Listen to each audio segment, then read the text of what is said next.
les humains en évolution, salut les gens qui veulent que ça bouge sans être trop bousculés, qui voudraient obtenir des résultats mais sans avoir forcément à fournir les efforts ou en tout cas à forcer trop les choses pour les obtenir. Qui voudraient se lancer dans des choses nouvelles sans avoir peur, qui voudraient arriver à faire des choses nouvelles sans avoir à apprendre, à appliquer, à s'entraîner à les faire. Alors on est tous un peu pareils, on a tous ce désir de vouloir obtenir des résultats, ce désir de vouloir obtenir des transformations intérieures ou dans sa vie extérieure. Alors souvent on aimerait obtenir des transformations dans sa vie extérieure sans avoir à aller transformer ou changer des choses à l'intérieur, parce que automatiquement ça demande de se remettre en question. Et effectivement, parfois on a un peu des idées reçues justement par rapport à tout ça. Le marketing parfois surfe aussi un petit peu là-dessus, c'est-à-dire on va faire croire aux gens qu'on peut obtenir des résultats sans les difficultés qui vont avec. Voilà, qu'on peut faire pousser un arbre sans avoir à creuser un trou et à le planter et à laisser pousser et à laisser le temps peut-être des fois pour que les choses se fassent. Et en même temps, on peut parfois effectivement avoir des moyens, des méthodes qui permettent de gagner du temps, qui permettent d'aller plus vite, plus rapidement. Mais on n'a pas toujours la croyance que ce soit possible. Pourquoi ? Parce que, comme je le disais à l'instant, il y a des idées reçues sur certaines choses, ou en tout cas il y a des systèmes de croyances qui existent sur certaines choses, et qui font qu'on peut penser que certains changements ou certaines évolutions vont pas être faciles, vont prendre du temps, vont être souffrantes, etc. Alors que, en effet, il faut s'y préparer. Hein, l'idée c'est d'être prêt à faire les efforts, d'être prêt à traverser les difficultés pour y arriver. Mais en même temps, on n'est pas obligé de subir ça. On n'est pas obligé, c'est pas obligatoire que ça se passe de cette façon-là. Donc c'est très ambivalent ce que je vous dis, c'est très paradoxal. Mais ça me donne envie de vous partager quelque chose que je vis quand je fais de l'accompagnement, parce qu'en fait je vous en parle pas forcément souvent de ce que je fais en accompagnement, mais effectivement j'ai des personnes qui viennent me voir et qui me disent avoir un désir important de pouvoir aller vers un résultat qu'ils désirent, vers un changement, c'est-à-dire dire ok, j'aimerais être différent, j'aimerais me sentir différent, j'aimerais pouvoir faire des choses différentes, mieux, pour obtenir des résultats qui soient acceptables, soient satisfaisants pour moi dans ma vie. Et en même temps, il y a paradoxalement à l'intérieur d'eux cette autre part qui se dit ça va être dur, c'est pas toi, si jusqu'à présent tu as galéré, tu risques de galérer encore, si jusqu'à présent tu n'as pas réussi, tu risques de ne pas réussir encore. Vous savez, ces fameuses pensées boucliers, qui sont des espèces de pensées qui vous protègent d'une certaine façon, qui sont là pour votre protection, mais qui en même temps vous empêchent de voir, qui font comme un écran de pensée sur le champ des possibles qui peut s'ouvrir devant vous. Et donc, du coup, effectivement, si vous avez un bouclier, il y a des choses qui ne rentrent pas dans votre vie, qui ne se passent pas comme aussi facilement que ce que ça pourrait. Alors, pour revenir sur ce que je vous disais tout à l'heure, il y a des changements qui peuvent se faire plus rapidement. Moi, je sais que parfois, j'ai des séances où on va discuter avec les personnes de leurs blocages, de leurs difficultés. Et ce que je fais dans un premier temps, c'est que je les aide à mettre en lumière un mécanisme. Je les aide à comprendre, à conscientiser une structure de fonctionnement, des schémas de fonctionnement. Alors moi, comment je peux faire ça ? Je fais ça parce que déjà, j'ai acquis des outils, des techniques, des connaissances et que j'ai pratiqué pendant de longues années. Pendant maintenant, ça fait quasiment 14 ans que j'accompagne des personnes, mais ça faisait déjà plus de 10 ans que je lisais, que je m'informais, que voilà, je me formais, on pourrait dire comme ça, que j'étudiais les mécanismes pour arriver aujourd'hui à avoir une compréhension plus rapide des choses. Et puis peut-être aussi que j'avais c'est même pas peut-être, c'est sûr, j'avais déjà un système intuitif avant même de faire tout ça, qui me permettait de lire, de voir, de comprendre des schémas chez les gens, sauf que je ne savais pas trop comment utiliser cette compétence et cette capacité ou ce don naturel. Et alors, ce qui se passe maintenant, c'est qu'effectivement, quand j'ai quelqu'un en face de moi, je vois assez rapidement dans quelle structure, dans quel schéma est la personne et dans quelle problématique elle se trouve.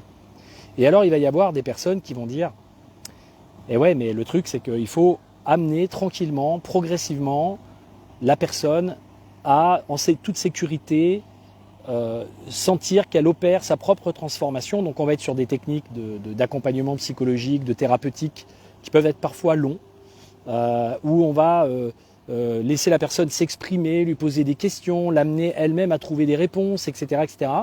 Et parfois, ça peut être long et fastidieux, et d'ailleurs, du coup, devenir aussi coûteux de faire ce genre de choses. Ça peut être aussi des coachings qui se passent de cette façon-là, des coachings qui sont essentiellement axés sur du dialogue, du questionnement, et du fait de laisser la personne trouver ses solutions, etc. Il y a du bon là-dedans. Évidemment, dans tout ce qui existe, il y a du bon. Et puis, il y a à la fois les avantages et les inconvénients. Donc, par exemple, à une époque, les créateurs de la PNL qui avaient étudié donc des thérapeutes qui obtenaient des résultats qui étaient dans l'excellence dans leur méthode, dans leur pratique et qui obtenaient des résultats excellents, comme par exemple Milton Erickson qui est un hypnothérapeute et qui obtenait des transformations rapides sans forcément justement, on pourrait dire, aller dans l'autobiographie, que la personne ait besoin de se parler d'elle-même et de comprendre tout ce qu'elle a vécu, de mettre en lumière et en conscience tout ce qu'elle a vécu dans sa vie, pour obtenir des changements au niveau plutôt du système inconscient. A fait que les créateurs de la PNL ont été étudier ça, ont été modéliser les stratégies pour obtenir ça. Puis quand ils ont vu qu'il y avait des moyens de reconstruire le système neurologique, le système de pensée, le système émotionnel qui est sous-jacent au système comportemental, parce que finalement tout ça c'est une question de perception, de construction que l'on a. Les expériences nous amènent avec certaines façons de les vivre, de les ressentir, de les interpréter à nous construire d'une certaine façon. Et donc, ils se sont aperçus qu'on pouvait transformer cette construction, parfois la déconstruire, reconstruire autre chose, ou en tout cas la modifier de façon à pouvoir obtenir des résultats rapides. Donc par exemple, il y a des personnes qui se faisaient suivre en thérapie ou en psychothérapie depuis des années et qui n'arrivaient pas à faire passer certaines peurs, certaines phobies, certains traumas. Et aujourd'hui, on sait qu'avec certaines approches, j'en parlais avec Kevin Finel quand j'étais à Paris là, lors d'un repas, et qui disait qu'on retrouvait dans beaucoup des approches qui sont aujourd'hui, qu'on le vend en poupe, finalement, si on les étudie vraiment et qu'on va chercher qu'est-ce qui fonctionne là-dedans, on va trouver que ce sont les désactivations d'encre ou les ancrages et les désactivations d'encre, donc des états intérieurs qui s'activent automatiquement, qui peuvent faire beaucoup de différence dans une transformation de personne. Et pour ça, il n'y a pas forcément besoin que ce soit très long et que ce soit très compliqué à mettre en œuvre, quand on connaît les approches, quand on connaît les techniques.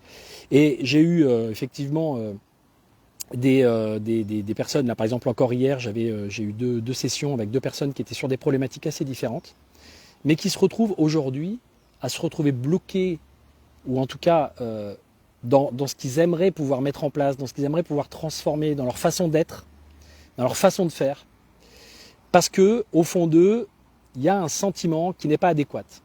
C'est-à-dire que quand ils pensent à faire autrement, quand ils pensent à agir autrement, quand ils pensent à se comporter autrement, il y a quelque chose en eux qui dit non, c'est peut-être pas possible. Voilà, un système de croyance, je ne crois pas, je ne peux pas m'autoriser à le faire, ou ce n'est pas possible pour moi, ou j'en suis pas capable, ou je ne mérite pas que ça se passe comme ça.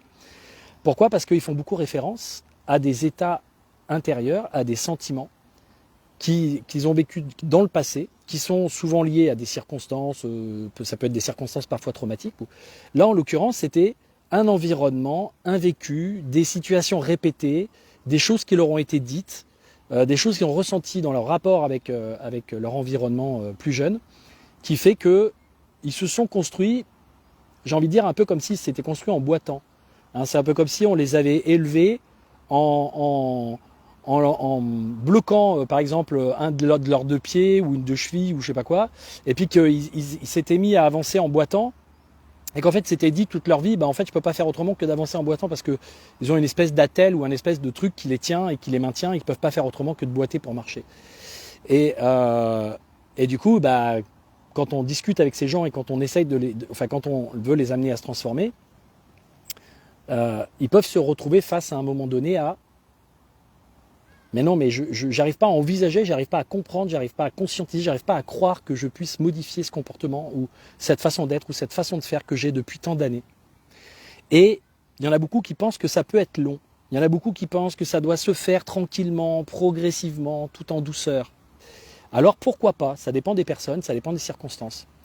Mais ça peut aussi aller rapidement. Et moi, par exemple, j'utilise une technique, une pratique qui permet d'aller modifier le sentiment que la personne ressent, ou les états internes, ou les sentiments que la personne ressent dans son système profondément en retournant dans l'enfance. Et ça génère d'un coup une espèce de remise à jour de son système, remise à jour de son identité, remise à jour de qui elle se sent être, qui elle croit être, qui elle pense être, qui elle se sent pouvoir devenir, ce qu'elle sent qu'elle peut faire maintenant et qu'elle ne sentait pas qu'elle pouvait faire avant. Pourquoi ? Parce que le sentiment sous-jacent, donc le ressenti et la mentalisation qu'elle avait, sentimentale, faisait qu'elle se racontait l'histoire que c'était pas dans ses possibilités, que c'était pas dans ses capacités, qu'elle n'allait pas y arriver, que peut-être elle avait fait des essais avant mais qui n'avaient pas fonctionné. Vous savez, comme ce système dont les croyances se renforcent, hein, quand on n'arrive pas à faire quelque chose, on ne fait pas toujours de la bonne façon, et puis on obtient un résultat qui nous fait confirmer que on avait raison de croire qu'on n'en était pas capable, et puis petit à petit on consolide une croyance comme ça. Donc il est possible d'aller transformer des choses de façon assez rapide. Il est aussi possible d'avoir des gens en face de soi, et alors que peut-être ça fait 5 ans, ça fait 10 ans, ça fait 15 ans, ça fait 20 ans qu'ils sont dans un marasme, qui sont à se demander pourquoi ça va pas, pourquoi ça fonctionne pas pour eux, qu'est-ce qui se passe, à avoir l'impression que c'est complexe, que c'est compliqué, qu'il faut aller, voilà, que ça demande des années pour transformer, qu'en fait que vous, en l'espace de quelques minutes, peut-être quelques heures, vous arriviez à leur faire comprendre un schéma. Moi, c'est ce qui m'arrive régulièrement. Alors, il y en a qui diront, il y en a qui peuvent dire oui, ouais, mais si tu fais ça rapidement, tu bouscules la personne. Ben ouais, mais des fois la personne elle est tellement figée dans un système que si tu la bouscules pas, elle va pas faire un pas de côté pour essayer de retrouver son équilibre, elle va pas sortir de son côté statique. Ça va pas, j'arrive pas à bouger. Laissez-moi, donnez-moi tous les arguments, faites-moi croire que on va y arriver tranquillement, petit à petit, sans trop que ça me fasse mal, sans trop que ça me bouscule. Non, des fois, l'idée c'est de provoquer une déstabilisation au niveau du système pour que le système, pouf, se recadre, se bouge, qu'il y ait quelque chose qui fasse que d'un coup on sorte du point de vue dans lequel on était, mental, peut-être même au niveau des émotions, que ça bouscule un peu les choses émotionnellement. Mais ça ne veut pas dire qu'il faut que ça se fasse de façon évidemment douloureuse. L'idée c'est pas de bousculer la personne au point qu'elle chute, au point qu'elle se fasse mal, au point que tout ça. C'est juste de trouver la juste façon de faire. Et notre système, on a en nous quelque chose, une part de nous, quand on est des accompagnants, qu'on s'est formé, qu'on a aussi ça dans l'ADN, qu'on se sent fait pour ça, on a des compétences, on a des capacités qui nous permettent de pouvoir faire ça, et parfois, souvent, elles sont inconscientes. C'est-à-dire qu'on est traversé par une information, on est traversé par une énergie, on est traversé par quelque chose qui nous fait nous dire, je sens que si je me laisse aller, si je ne me brime pas, si je ne mets pas du mental par-dessus pour dire oui, est-ce que c'est la bonne façon de faire, la bonne façon de dire, est-ce que si, est-ce que ça, parce que qu'est-ce que diraient les gens de la psychanalyse, qu'est-ce que diraient les gens de l'hypnose, qu'est-ce que diraient les gens qui font de la thérapie, je ne sais quoi, etc., etc. Non, c'est de vous faire confiance et de vous dire, là tout de suite, il y a quelque chose qui sort, il y a quelque chose qui vient, c'est peut-être quelque chose à vivre pour moi et pour cette personne. Alors évidemment, c'est un peu comme un enfant. Quand il veut apprendre à marcher, il est là, il ne sait pas trop s'il va marcher, vous ne savez pas trop s'il va tenir, lui il a peur, il s'agrippe à vous, il n'a pas envie que vous le lâchiez, mais vous pouvez pas, ça ne peut pas durer comme ça, vous ne pouvez pas le tenir en permanence pour qu'il apprenne à marcher, parce qu'à un moment donné, de toute façon il va falloir le lâcher. C'est comme quelqu'un qui veut apprendre à nager, il y a le bâton, il y a le truc, on le met dans l'eau, il y a le bâton, la perche, et puis au bout d'un moment, on est obligé de lui dire, écoute là la perche c'est bien, mais maintenant la perche il faut qu'on l'enlève, il faut que tu vois si tu y arrives. Donc oui, on aimerait savoir nager, on aimerait pouvoir monter sur des podiums, avoir des médailles en natation sans avoir à se jeter à l'eau. Souvent on aimerait avoir des résultats sans prendre de risques, sans se retrouver dans un inconfort, dans une peur à l'intérieur. Et l'idée c'est qu'un enfant, tu vas être obligé à un moment donné d'enlever tes mains.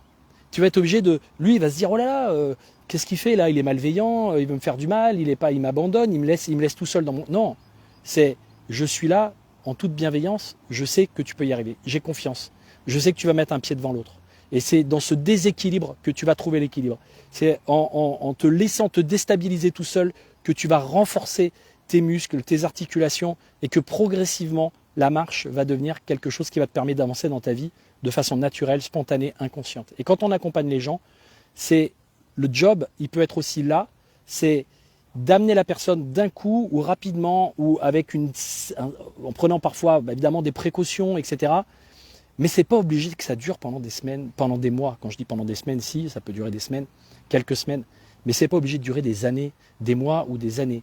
Donc, moi là aujourd'hui, quand j'accompagne des personnes, j'utilise des outils, j'utilise des moyens de très rapidement leur permettre de prendre conscience de la structure, de la problématique, du schéma de fonctionnement dans lequel ils se trouvent, parce que j'ai des capacités pour le faire, que eux mettraient des plombes à arriver peut-être à le comprendre, à le savoir, que même parfois j'ai des gens qui viennent me voir en consultation et qui me disent en une séance ou deux séances que ils sont arrivés à comprendre, à faire bouger des choses. Ça n'a pas été facile des fois, hein. Ils me disent entre les deux séances, waouh, ça a été challengeant, etc. parfois, mais très vite ils me disent, mais en fait ça a bougé, ça a changé, je suis très étonné, parfois je suis sur le cul de voir que ça a bougé et que je me sens différent de ce que je croyais. Enfin, je ne croyais pas que ce soit possible aussi rapidement. Et j'ai oublié ce que je voulais vous dire, mais en tout cas, je sais que parfois, il y a des personnes qui vont dire non, mais il faut materner tranquillement, y aller. Et d'ailleurs, j'ai eu quelqu'un comme ça qui m'a dit dans une séance hier, qui m'a dit en fait, moi, ma mère, mes parents, ils étaient très, très, très protecteurs, donc à la fois normatifs, à la fois nourriciers. En fait, ils faisaient pas trop confiance, il fallait faire à leur façon. Donc voilà. Et jusque tard dans ma vie, c'est eux qui géraient ma vie, c'est eux qui prenaient mes rendez-vous chez le coiffeur, c'est eux qui faisaient ci, c'est eux qui faisaient ça pour moi. Et du coup, quand je suis arrivé dans la vie active, d'un coup, je savais pas comment m'en sortir. Donc en fait, de vouloir trop prendre soin, de vouloir coucouner, de vouloir accompagner dans la durée, pendant longtemps les personnes, c'est pas forcément toujours la meilleure méthode. Ça va dépendre vraiment de la personne. On est d'accord que selon sa sensibilité, etc., voilà, l'idée c'est d'être capable de jauger, de juger. Mais parfois vous sentez qu'il y a quelque chose qui arrive, il y a quelque chose à dire, il y a quelque chose à faire qui peut vous paraître sortir du cadre, qui peut vous paraître un peu, comment dire, moi je me suis souvent fait peur tout seul, je me suis souvent demandé si j'avais bien fait de dire certaines choses ou de faire certaines choses dans des accompagnements avec des personnes ou même dans des conversations avec des amis, à des moments où il y a des choses qu'ils n'ont pas envie d'entendre, des choses qu'ils ne veulent pas voir, des choses qui sont dans le déni, il y a des choses qui sont... Voilà, et c'est l'intention dans laquelle vous êtes qui va faire toute la différence. Si vous êtes véritablement dans une intention d'aider, de faire grandir, de bienveillance, de compassion, si vous êtes là-dedans, d'altruisme, même si vous usez d'outils qui sont un petit peu, ou de moyens qui sont parfois un peu provoquants, un peu déstabilisants, ça va passer. C'est sûr que si vous êtes dans votre ego, en train de vous dire il faut absolument que cette personne change vite, il faut absolument que cette personne obtienne des résultats, parce que sinon moi je vais passer pour qui en tant qu'accompagnant, et puis ça ne va pas justifier le prix qu'il me paye, et puis ça ne va pas ci ou ça, alors vous allez vous sentir peut-être, vous allez craindre d'être dans une espèce d'imposture, ou dans une espèce d'illégitimité, ou dans le fait de ne pas être à la hauteur pour faire ce que vous prétendez faire, ce que vous voulez prétendre faire aux autres. Et là, vous allez vous mettre la pression, et vous allez mettre la pression aux autres, mais plus avec votre ego. Plus parce que ça va devenir plus important pour vous que la personne obtienne des résultats. Parce que si elle n'a pas ses résultats, si elle ne reconnaît pas sa valeur, si elle ne se met pas en valeur, si elle n'obtient pas les résultats, alors vous-même, ça va vous faire sentir que vous n'êtes pas à la hauteur, que vous n'avez pas la valeur d'accompagnant ou de coach ou de ce que vous voulez, de formateur que vous cherchez à avoir.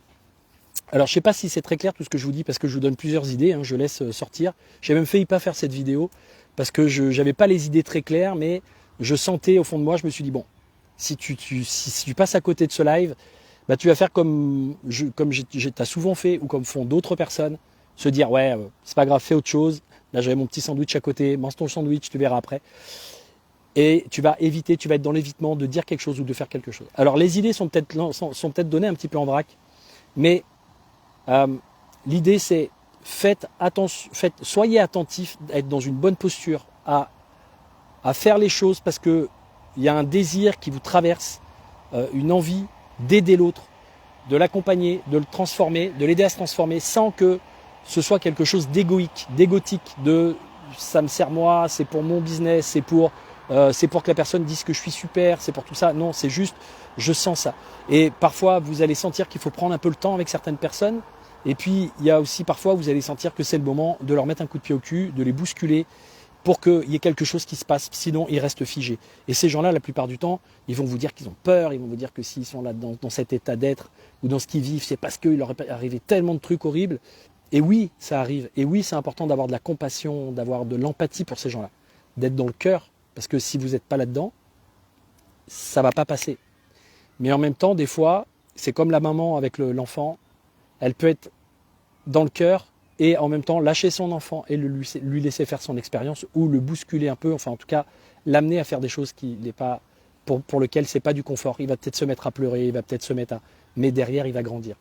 Voilà, donc je ne sais pas si ces informations vont vous être utiles, mais en tout cas, j'ai envie de dire, si vous voulez vous lancer dans des changements, ça passe la plupart du temps par les transformations intérieures avant que ça devienne des changements ou des transformations à l'extérieur.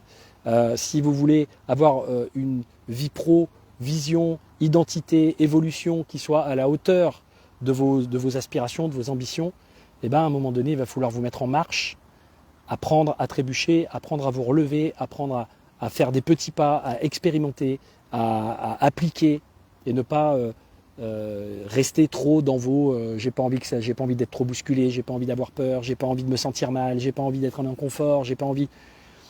Évidemment qu'il y a une partie de vous qui cherche à vous protéger, mais en vous protégeant, elle vous fait stagner aussi. Elle vous empêche de révéler, de découvrir les forces, le potentiel, l'énergie, la puissance que vous avez à l'intérieur de vous. Voilà, donc je vous embrasse et je vous dis, en tout cas, je vous souhaite de passer un excellent week-end. Et puis j'espère que votre évolution se passe bien, que vous êtes des humains aimants dans le sens d'aimer et dans le sens d'attirer aussi à vous les circonstances, les situations et les personnes avec qui vous allez pouvoir, qui vont vous satisfaire et qui vont vous permettre d'évoluer comme vous le souhaitez. Voilà, je bafouille un peu à la fin. Voilà, les idées sont plus très claires. Nelly, tu me dis entièrement d'accord avec toi, Guillaume. Merci et belle journée dans la nature. Voilà. Alors c'est vrai que je suis dans la nature et qu'en même temps je travaille. Je viens souvent dans la nature pour produire, pour réfléchir et pour créer des contenus. Et même parfois j'accompagne dans la nature. Je vous embrasse et je vous dis à très bientôt. Ciao.